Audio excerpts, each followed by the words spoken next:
बिस्मिल्लाहिर्रहमानिर्रहीम। हम एक चैप्टर पढ़ रहे थे, बीच में फिर टीचर्स डे भी आया था। कौन सा चैप्टर? कंबशन एंड बताइए। बेटे उस वक्त मैंने आपसे बताया था कि कंबशन क्या होता है, ठीक है ना। फिर बेटे मैंने आपको बताया था कि कंबशन जो है इसके लिए तीन चीजें चाहिए। नंबर फर्स्ट कौन सी चीज? Number first combustible substance, number second oxygen, number third ignition temperature. ठीक है बेटे, चलिए इधर रखिए। मैंने उस वक्त आपको यह भी बताया था कि कंबस्शन के लिए बेटे सबसे पहले कंबस्टेबल सबस्टेंस होना चाहिए, जिसको जलना है वो होना चाहिए। अरे अगर वही नहीं होगा क्या कंबस्शन पॉसिबल है? नहीं। दूसरा फिर मैंने बताया था ऑक्सीजन। ऑक्सीजन बेटे बहुत जरूरी है। ऑक्सीजन अगर आप प्रोवाइड नहीं करोगे कोई सबस्टेंस नहीं जलेगा। अगर आप उसको बीच में ऑक्सीजन बंद करोगे वो बीच में बंद हो जाएगा। ये चीज मैं आपको अभी प्रैक्टिकली दिखाता हूं। ठीक है बेटे, चलिए आप प्रैक्टिकल की ओर नजर रखिए। आप देखिए बेटे, तो देखिए अगर आप मुझसे थोड़ा उधर चलो। अगर आप बेटे देखोगे, सबसे पहले मेरे पास ये एक गिलास का है ये, ठीक है ना। गिलास है मेरे पास, गिलास का कप है, ठीक है। तो बेटे उसके बाद मेरे पास मैच स्टिक है और मेरे पास एक कैंडल है, ठीक है ना। ये नीचे से थोड़ा इसको मैंने सपोर्ट बैलेंस में रखा है। तो ये है हमाद साहब, ठीक है। चलिए तो बेटे सबसे पहले मैंने बोला आपको कंबशन के लिए तीन चीजें चाहिए हमें। एक कंबस्टेबल सबस्टेंस जिसको जलना है, यह है मेरे पास कंबस्टेबल सबस्टेंस जिसको जलना है, कैंडल। दूसरी चीज ऑक्सीजन होना चाहिए, वो हम बाद में देंगे। तीसरी चीज इग्निशन टेम्परेचर। देखिए बेटे, जो मैं इसको अभी मैं जो इसको आग लगा रहा हूं ना, जो मैं ये टेम्परेचर इसको दे रहा हूं बेटे, यही है ये इग्निशन टेम्परेचर है। कौन सा टेम्परेचर? ये इग्निशन टेम्परेचर, जो स्टार्टिंग टेम्परेचर होता है सब्सटेंस को जलने के लिए। देखिए बेटे मैं इसको क्या देता हूं, इग्निशन टेम्परेचर है ये। देखिए बेटे,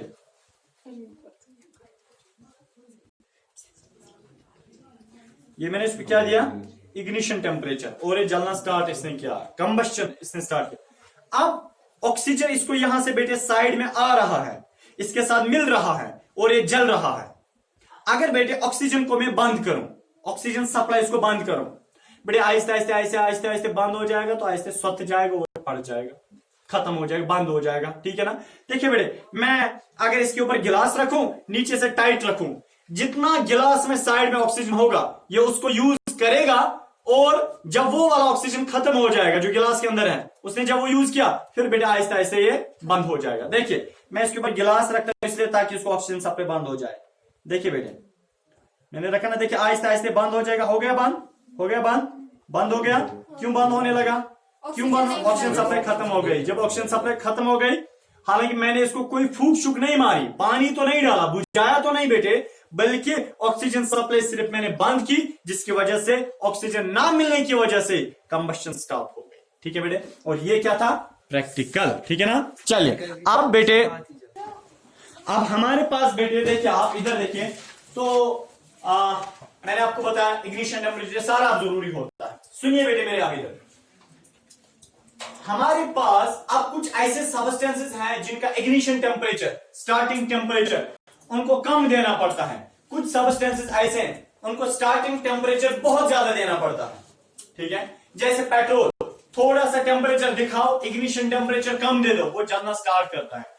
कुछ सबस्टेंस ऐसे हैं उनको इग्निशन टेम्परेचर बहुत ज्यादा दो, फिर भी वो नहीं जलते हैं, उनको हद से ज्यादा देना पड़ता है। जैसे कोल को ऐसे मैच स्टिक से आप जला नहीं सकते हो, क्योंकि बेटे उसका प्रोसीजर जलाने का अलग होता है, उसको बहुत ज्यादा टेम्परेचर देना होता है, तब जाके वो जलता है। मेरे पास लकड़ी का एक मोटा सा टुकड़ा है, उसको जलाओ स्टिक से, मैच स्टिक से जलेगा? नहीं जलेगा।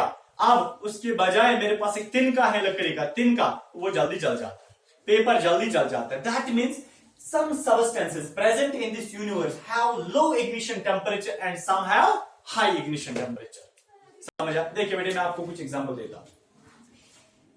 अगर आप बेटे बात करोगे, पत्ते जो होते हैं ना, लीव्स बेटे इधर के लीव्स आपके पास दो किस्म के हैं। एक है ग्रीन लीव्स, या मेरे पास ग्रीन लीफ। आप प्लांट के पास गए, तोड़ा उसका लीफ, आप उसको नीचे से टेम्परेचर दे रहे हो, वो नहीं जलता है, नहीं जलता है, नहीं जलता है। जब आप बहुत ज्यादा टेम्परेचर देते हो उसके बाद वो जलना स्टार्ट करता है, पहले नहीं जलता, आराम से आसानी से नहीं जलता है, मैट स्टिक से वो नहीं जलेगा, उसको नीचे से बहुत ज्यादा टेम्परेचर देना पड़ता है तब जाके वो जलता है। सर क्यों नहीं जलता है? अगर आप सूखा पत्ता लोगे ना, मैंने सूखा पत्ता लाया, मैंने इसको नीचे से हीट दी, थोड़ा सा टेम्परेचर देने के बाद बेटे इससे तो आग के शोले निकल आते हैं। रीजन क्या है? ये भी पत्ता, ये भी पत्ता, ये भी लीफ, ये भी लीफ। देखिए जो ग्रीन लीफ होता है इसमें बेटे पानी होता है, जिसकी वजह से पानी इसका इग्निशन टेम्परेचर बढ़ाती है, इसको जल्दी जलने नहीं देता है। और बेटे सूखे पत्ते में पानी नहीं होता है, जिसकी वजह से इग्निशन टेम्परेचर उसका कम होता है। समझ आ रहा है मेरे बेटे? चलिए नेक्स्ट बात हुई, आपने बेटे फॉरेस्ट फायर सुना है? Forest fire, forest fire. देखिए बेटे फॉरेस्ट फायर क्या होता है?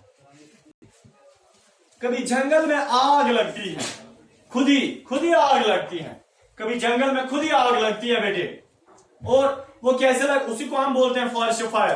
पता नहीं कितने फॉरेस्ट में रहने वाले प्लांट्स कितने खत्म हो जाते हैं, बड़े बड़े ट्रीज कितने जाया हो जाते हैं, जल जाते हैं फॉरेस्ट फायर से। मैं समझाता हूं बेटे आपको। इधर के हमारे पास एक जंगल है, हमें पता है जंगल में बड़े बड़े पेड़ होते हैं, बड़े बड़े ट्रीज होते हैं। मेरे बेटे इधर देखिए ना, ये बड़े बड़े ट्रीज है जंगल में, दिखाई दे रहा है? बड़े बड़े ट्रीज है, ठीक है ना। पाइन होता है बेटे, देवदार होता है, कायरू होता है, और भी बहुत सारे होते हैं, ठीक है ना। चलिए बेटे इधर आपको पता है इस जंगल में बड़े बड़े प्लांट्स तो होते हैं, बट नीचे से घास भी होती है ना बेटे, नीचे से घास होते हैं नीचे से, यानी कि छोटी घास होती है। अब देखिए सन तो बेटे लाइट कंटिन्यूसली देता है, सन से टेम्परेचर कंटिन्यूसली निकल आता है। देखिए मेरे बेटे क्या होता है, ये लाइट और टेम्परेचर इसके ऊपर पड़ने के बाद, किसके ऊपर? लाइट और टेम्परेचर इस जंगल के ऊपर पड़ने के बाद बेटे जंगल की सरफेस पे लाइट पड़ती है, जंगल के बेटे सतह पे लाइट और हीट पड़ती है सन की। आपको बताएं जंगल में जो नीचे घास है ना, ये घास आहिस्ते आहिस्ते गर्म हो जाती है, और गर्म हो जाती है, और गर्म हो जाती है। जब बेटे इतनी गर्म हो जाती है कि इसके इग्निशन टेम्परेचर का वक्त आ जाता है, जब बेटे इसके ऊपर इतनी लाइट पड़ती है कि बेटे ये जो घास है इसका इग्निशन टेम्परेचर पहुंच जाता है, बेटे ये घास जो है अब जलना स्टार्ट करते खुद ही। स्पॉन्टेनियस बर्निंग, स्पॉन्टेनियस का मतलब बेटे खुद ही जलती है। क्यों? क्योंकि सन की हीट की वजह से घास में इतना टेम्परेचर बढ़ गया कि बेटे अब इसने जलना स्टार्ट किया। बेटे जब ये जलने लगी ना ये घास, आपको पता है इस घास की वजह से बेटे, इस घास की वजह से इस पेड़ को, इस ट्री को, इस देवदार के ट्री को, इस कायरू के ट्री को, इस पाइन के ट्री को बेटे नीचे से घास हीट देने लगा बेटे। अब ये कायरू भी जलने लगा, ये कायरू भी जलने लगा, ये देवदार भी जलने लगा, ये ट्री भी जलने लगा। तो बेटे ये ट्री फिर हीट देता है दूसरे ट्री को, ये देता है उस ट्री को हीट, ये देता है उस ट्री को हीट। दैट मीन्स मेरे बेटे कि बहुत सारे प्लांट्स वहां पे तबाह हो बर्बाद हो जाते हैं। क्या? आग में राख उनको बन जाता है। दैट मीन्स बेटे कि जो ट्रीज होते हैं जंगल में वो जलते हैं घास के टेम्परेचर की वजह से। घास को सन टेम्परेचर देता है, इग्निशन टेम्परेचर। जब घास जलती है ट्रीज को हीट मिलती है, ट्रीज भी जलना स्टार्ट करते हैं, एक ट्री दूसरी ट्री को फिर हीट देता है, क्योंकि वो नजदीक होते हैं जंगल में ट्रीज, तो बेटे पूरी जंगल जल जाती है। इसको हम बोलते हैं क्या? फॉरेस्ट फायर, ठीक है ना। तो मैं उस दिन क्लास 8 में था जब हमारे गांव से एक बहुत दूर जंगल है, लगभग 5-6 किलोमीटर की दूरी पे एक जंगल है, तो थोड़ा सा वो जंगल दिखाई देता है। वहां उस वक्त लगभग 2010 में बेटे आग लगी थी, और मैं उसका फोटोग्राफ कल देख रहा था, ठीक है ना, उसका उस जंगल का, ठीक है ना। तो मैं कभी वहां गया हूं तो मैंने वहां फोटोग्राफ उठाया था, तो मैं कल देख रहा था कितनी तबाही हो गई है। आज 10 साल हो गए, 10 साल में भी वहां पे अभी ट्रीज नहीं बन रहे हैं। घास तो नीचे से आई है बट अभी भी ट्रीज नहीं बन रहे। देखिए कितना लॉस हो गया। लगभग मुझे लगता है बेटे उस वक्त हजारों के ट्रीज वहां पे क्या हो गए थे? खत्म हो गए थे, ठीक है। तो फॉरेस्ट फायर बहुत जब लगती है, फिर क्या वहां पे सड़क भी नहीं है, कोई पानी लेके जाता, ठीक है ना, तो वहां पे पानी डालता, कोई सड़क नहीं है। फिर वहां पे उस वक्त बेटे यानी कि बाय ईयर पानी लाया गया था, ऊपर से वो पानी डाल रहे थे, ठीक है ना, और फायर एक्सटिंग्विशर वो कुछ स्प्रे कर रहे थे वहां पे उस वक्त। बहरहाल बेटे सुनिए, ये होता है फॉरेस्ट फायर। इससे कब लगता है? जब गैस को इग्निशन टेम्परेचर मिलता है। चलिए कोल की बात करते हैं। देखिए बेटे, कोल जो है, कोयला, आपको पता है उसको कैसे जलाया जाता है? उसका इग्निशन टेम्परेचर बहुत हाई होता है। उसको ऐसे नहीं आपने कोल आए नीचे से मैच स्टिक से जलाओ तो बस वो जलेगा, अरे नहीं बेटे, कोल को जलाने का अलग तरीका है। जब कोल को जलाना होता है ना, देखिए क्या किया जाता है, पहले एक मोटा सा कपड़ा लाया जाता है। कपड़ा जो होता है ना, मोटा सा कलो इधर के कपड़ा लाया जाता है। कपड़े को मिट्टी के तेल में, केरोसिन में डाला जाता है। किसको? कपड़े को। फिर कपड़े को यहाँ पे ऐसे लिटाया जाता है, ऐसे कपड़े को रखा गया ना यहाँ, अब देखिए रखा गया नहीं, इसमें क्या लगा हुआ है? केरोसिन ऑयल, ठीक है। अभी गीला है ये कपड़ा। उसके बाद फिर लकड़ी को लाया जाता है। लकड़ी किसको? लड़की किसको? लकड़ी को। फिर बेटे यहाँ पे रखा जाता है लकड़ी को, यहाँ पे इधर के वुड को रखा गया, यहाँ पे लकड़ी को हमने रखा, ठीक है। यहाँ पे हमने लकड़ी को रखा ना, लकड़ी को। इसके बाद लकड़ी के बाद बेटे हम क्या करते हैं? अब हम कोयला लाते हैं। अब हम कोयला लाते हैं बेटे, अब हम कोयले को यहाँ पे डालते हैं। लकड़ी के ऊपर हम अब कोयला रखते हैं। कोल रखा ना, कोल। हम किसको जलाते हैं? कपड़े को। कपड़े ने हीट किसको दी? लकड़ी को। लकड़ी किसको हीट देती है? कोयले को। बेटे कोयला जो है अब ये जलना स्टार्ट करता है, ये कम्बस्ट होने लगता है। ऐसे आप नहीं दे सकते हैं यहां से मैच स्टिक से आप इसको कोयले को नहीं जला सकते। इस तरह मोटे से लकड़ी का मोटा सा टुकड़ा है, उसको आप मैच स्टिक से नहीं जला सकते हैं, क्योंकि उसका इग्निशन टेम्परेचर हाई होता है, सरफेस एरिया ज्यादा है ना। इस तरह मेरे यानी कि आप एक काम करते हैं, एक तिनका लाते हैं, लकड़ी का छोटा सा एक तिनका लाते हैं, मैच स्टिक से जलाओ। मैच स्टिक से जलाने के बाद बेटे क्या हो जाएगा? वो आराम से जलेगा, ठीक है। चलिए मैच स्टिक देखा है? मैच स्टिक मेरे पास बेटे मैच स्टिक है, ठीक है। मैं आपको मैच स्टिक दिखाता हूं, इसकी स्टोरी भी आज मैं आपको सुनाता हूं। देखिए बेटे, मेरे पास है बेटे मैच स्टिक, ये इसको मैं यहां पे रखूंगा मैच स्टिक को, ये नहीं जलेगा, ठीक है ना। मैच स्टिक को मैंने बेटे यहां पे रखा, ये नहीं जलेगा मैच स्टिक। क्यों नहीं जलेगा? मैंने इसको यहां पे रखा, क्यों नहीं जलता है ऐसे ही स्पॉन्टेनियसली? हालांकि टेम्परेचर में यहां पे भी है, इस हमारे रूम में भी टेम्परेचर है, मगर रूम में उतना इग्निशन टेम्परेचर नहीं है जितना इसको होना चाहिए। समझा बेटे? देखिए आपको पता है मैच स्टिक जो है ये किस चीज का बना होता है? मैच स्टिक पाइन वुड का। असल में आज से पहले 5000 साल 5000 years बैक मैच स्टिक की डिस्कवरी की गई थी, इसको बनाया गया था।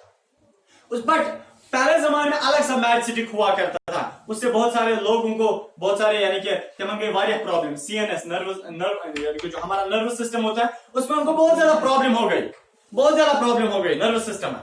यानी कि पहले जमाने का मैच स्टिक बड़ा खराब हुआ करता था, बट 200 साल पहले इस मैच स्टिक, नया वाला जो हमारे पास मैच स्टिक है, इसको बनाया गया 200 साल पहले, ठीक है बेटे। चलिए मैं आपको बताता हूं, ये जो मैच स्टिक है बेटे, सबसे पहले आपको क्या लाना है? Pine would. क्या लाना है बेटे? Pine would. क्या लाना है बेटे? Pine would.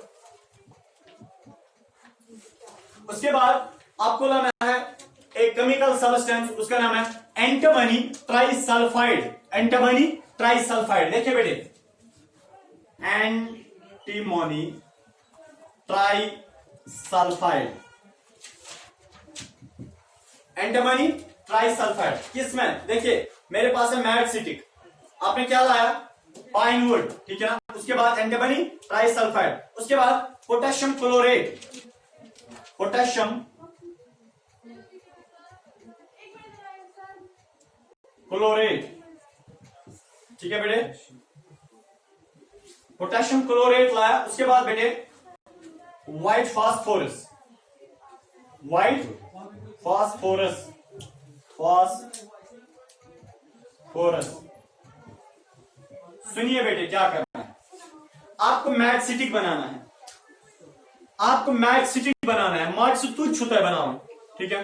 पहले जमाने में क्या किया जाता था? पहले समझे अरीबा, पहले समझे, पहले जमाने में क्या किया जाता? पाइन वुड को लाया जाता था, मैच स्टिक उससे बनाई जाती। बट इस पाइन वुड के आगे, इस मैच स्टिक के आगे जो हेड होता है ना, ये होता है ना, ये कलफ्रियन जो होता है ना, ये हेड, आपको पता है ये किस चीज का बना होता है? आगे वाला पहले जमाने में लाया जाता बेटे एंटीमनी ट्राइसल्फाइड। एंटीमनी ट्राइसल्फाइड एक केमिकल होता है, एंटीमनी ट्राइसल्फाइड यहां पे लगाया जाता था, और लाया जाता बेटे पोटेशियम क्लोरेट। पोटेशियम क्लोराइड को और लगाया जाता, और लाया जाता व्हाइट फास्फोरस। किसको? व्हाइट फास्फोरस यहाँ पे लगाया जाता, और कुछ ग्लू शिलू स्टार्च ग्लू वगैरह, और यहाँ पे ग्लू वगैरह लगाया जाता ताकि इसके साथ चिपक जाए। लगाया था। फिर बेटे जलाते थे, आपको पता है जलता था, मगर जो ये व्हाइट फास्फोरस है ना, व्हाइट फास्फोरस, और यहाँ से खतरनाक सेंट्रल नर्वस सिस्टम के लिए बहुत जहरीला है, पॉइजनस है। उसके बाद बेटे जब बहुत सारे लोगों को प्रॉब्लम, कुछ मर भी गए, तो व्हाइट फास्फोरस क्या होता है, अच्छा नहीं होता है। इसके बजाय फिर बेटे एक चीज का इस्तेमाल किया गया था। देखिए बेटे, उसके बाद एक सब्सटेंस का इस्तेमाल किया गया था। वो सब्सटेंस कौन सा था? बोला गया व्हाइट फास्फोरस के बजाय हम करेंगे रिप्लेस। उसके बाद रेड फास्फोरस लाया गया था, रेड फास्फोरस। तो बेटे आजकल क्या क्या कैसे मैग्नेटिक बनाया जाता है, इसी पाइन वुड को लाओ, पाइन वुड के साथ एंटीमनी ट्राइसल्फाइड, पोटेशियम क्लोराइड, मगर व्हाइट फास्फोरस नहीं, आजकल रेड फास्फोरस लाया जाता है। रेड फास्फोरस से बेटे, हाँ, रेड फास्फोरस से क्या बनाया जाता है, क्या बनाते हैं, मैग्नेटिक, क्योंकि व्हाइट फास्फोरस डेंजरस होता है। रेड फास्फोरस भी डेंजरस है, बट ए लिटिल बिट, बहुत थोड़ा डेंजरस है। सुनिए मेरे बेटे, अब जब हमने ये तीन चीजें लाई, उसके बाद पाइन वुड का एक टुकड़ा लाया, तिनका हमने लगाया, और मैग्नेटिक में सर ये क्या होता है बेटे, ये जो साइड में होता है ना, ये ना असली कीन आसा, ये व्हाइट फास्फोरस हमने लगाया होता है। जरूरी, सॉरी रेड फास्फोरस जरूरी नहीं है ये फ्रिक्शन के लिए होता है, फ्रिक्शन के लिए, ताकि स्लिप ना करे, क्योंकि फ्रिक्शन प्रोड्यूसेस हीट, फ्रिक्शन से हीट बनती है। बेटे जब हमने इसको ऐसे किया, आपको पता है ये कौन जल रहा है, वो वाले केमिकल्स। असल में जो मैंने इसको ऐसे किया ना, ऐसे करने से यहां साइड में इसको ये वाली क्या होते हैं, फ्रिक्शन, जो आपको मैग्नेटिक में साइड में दिखाई देती है, ये फ्रिक्शन के लिए होता है। इसमें व्हाइट फास्फोरस थोड़ा होता है, जो व्हाइट फास्फोरस हीट देता है। किसको? व्हाइट फास्फोरस हीट देता है एंटीमनी ट्राइसल्फाइड और पोटेशियम क्लोराइड को। असल में यही जलते हैं। समझ आया मेरे बेटे, समझ आया? यह है मैग्नेटिक की हिस्ट्री। ठीक है, चलिए।